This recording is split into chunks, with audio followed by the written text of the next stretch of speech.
तर आता ह्या बॅलरमध्ये लेंड्या आहेत हा, तुम्हालाही दिसत असतील हा. तर कॅमेरामॅन जरा जवळ येऊन दाखवा.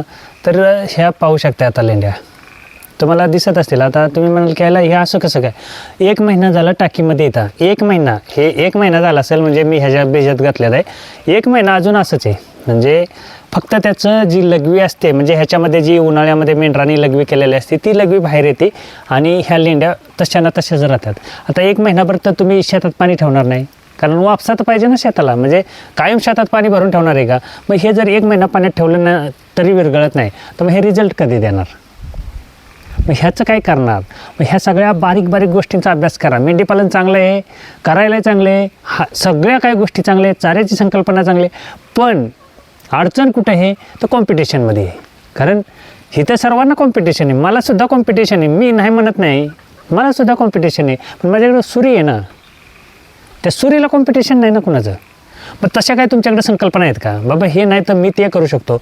आता म्हणजे माझ्याच घरची मला शेतीला नाही म्हणत होते का, तर काय करते, नको ते करायचं ना, उद्योगच नको तो.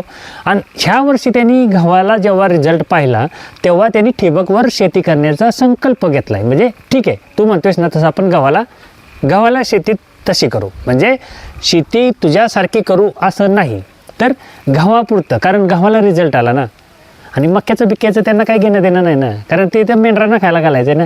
आम्हाला काही माणसाला खायला पाहिजे तेच आम्ही करणार. मग अशा गोष्टींचा जोपर्यंत तुम्ही चमत्कार दाखवत नाही तोपर्यंत तुम्हाला नमस्कार कोण करणार नाही. ही ह्यातली एक रियालिटी आहे. कारण आपण काय रात्रीत चमत्कार करणार आहे का? मी तरी चमत्कार करणार का? हे मला समजायलाच कमीत कमी 5-6 वर्ष गेली. तर काय करणार आहे बरं, सांगायला कोण तसं आहे का? तर ह्या सर्व गोष्टी करताना हे गांभीर्य घ्या की आपल्याला स्पर्धक खूप आहेत. सर्वांना मैत्री दिनाच्या शुभेच्छा. गुरुपौर्णिमेच्या तर राहून गेल्या, कारण माझं थोडंसं काम म्हणजे सीझन चालू आहे, त्यामुळे त्या सर्व गोष्टी राहिल्या. कारण तुम्ही सर्व माझे गुरुच आहेत आणि तुम्ही सर्व माझे मित्रच आहेत, त्यामुळे तुम्हाला सर्वांना माझ्या त्या सर्व काय शुभेच्छा. तर आता कसं होतं की मी माझ्याकडची परिस्थिती सांगत असतो, सर्व काय सांगत असतो. तुम्ही म्हणाल की हे माझ्याकडे तसलं काही प्रॉब्लेम आहे का? नाही ना, माझ्याकडे मक्का येतोय, ज्वारी येते, सगळं काही येते 12 महिने.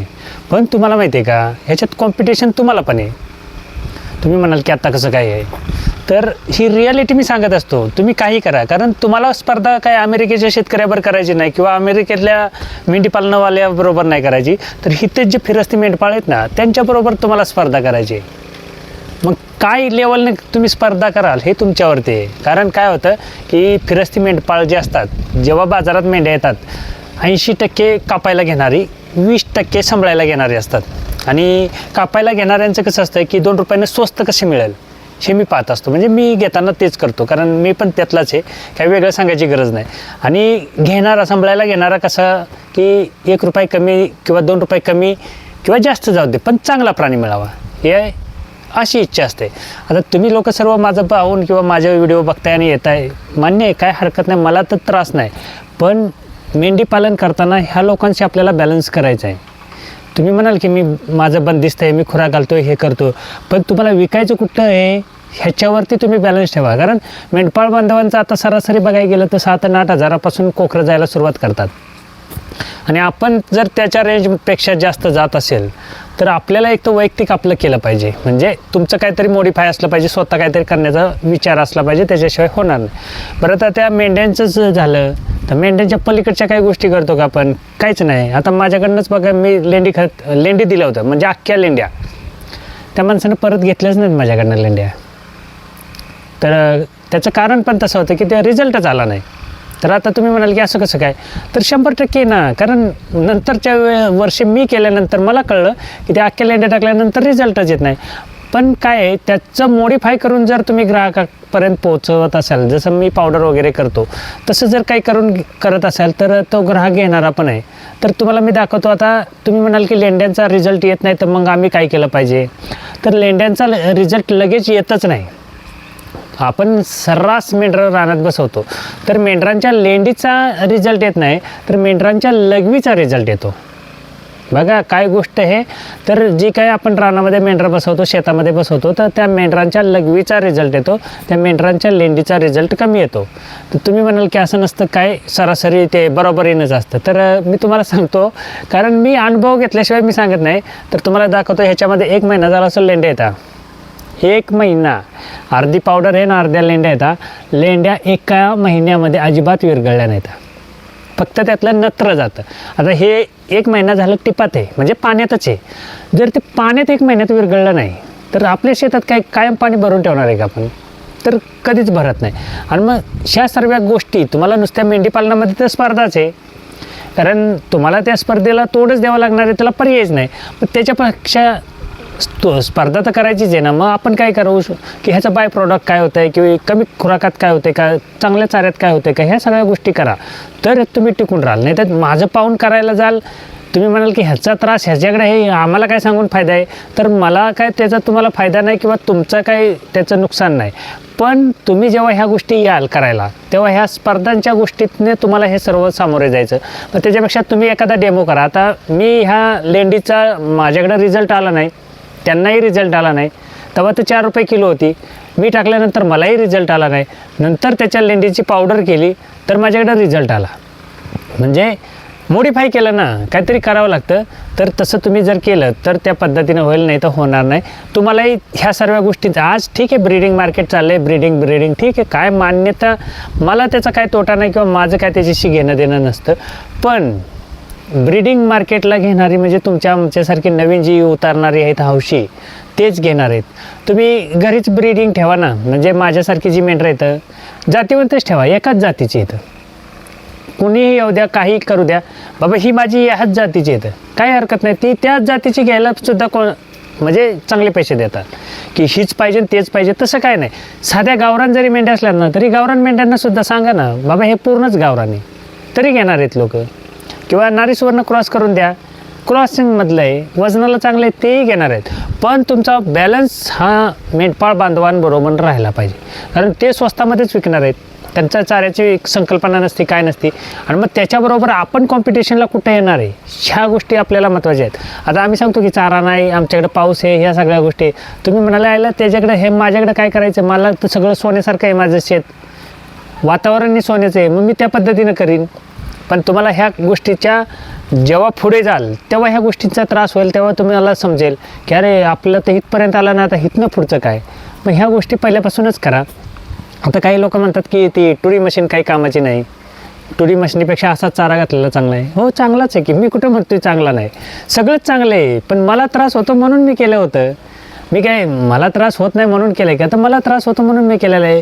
आणि कालांतराने जेव्हा जेव्हा त्रास चालू होईल ना, म्हणजे आता तुम्ही केलं नाही म्हणून तुम्ही सांगू शकताय, किंवा माझ्यासारखा वापरत नाही मी व्हिडिओ बनवत असेल तर मी सांगेन ना ती टुडी मशीन काही कामाची आहे का. कारण का तर त्यानं सांगितलं ना.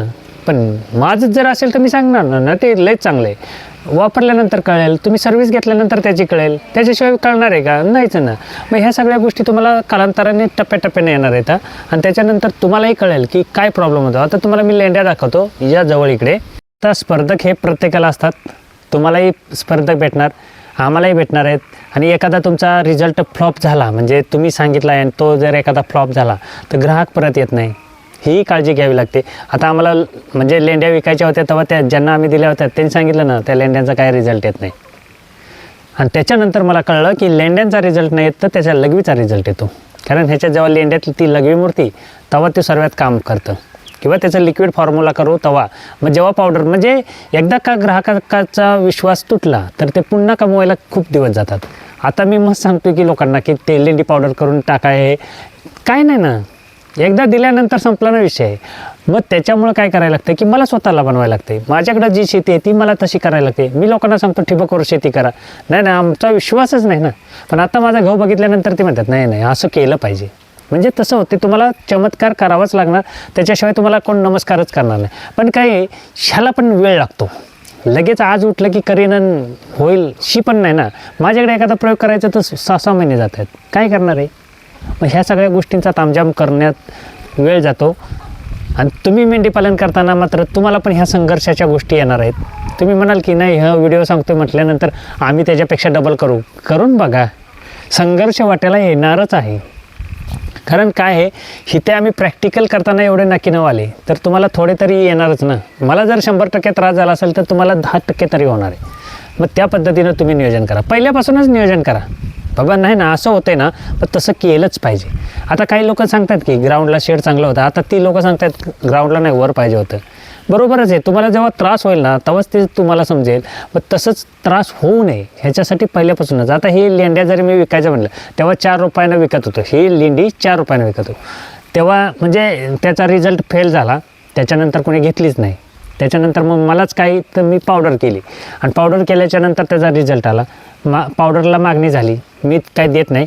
नंतर आता हे लिक्विड फॉर्म्युला केला आहे. कारण का तर मला गव्हाला वगैरे ठिबकला द्यायचं आहे. कारण हे जर मी ठिबकमधनं देऊ शकतो तर मग येणारं पीक हे जोमामध्ये येऊ शकतं. कारण ह्याचं त्या पद्धतीनं नियोजन आहे. तसंच तुम्ही पण त्या पद्धतीनं नियोजन केलं तरच तुम्ही त्या पद्धतीनं होणार आहे. नाहीतर मग तुम्हालासुद्धा माझ्यासारखे धक्के खावेच लागणार आहेत. तुम्हालासुद्धा स्वतःची R&D करावीच लागणार आहे. तुम्हाला कोण मदतीला येईल ह्याची अपेक्षा ठेवू नका. पडत्या काळात कोण नसतं. जेव्हा तुम्ही उभे राहता त्यावेळी मात्र टाळ्या वाजवायला सगळे येत असतात.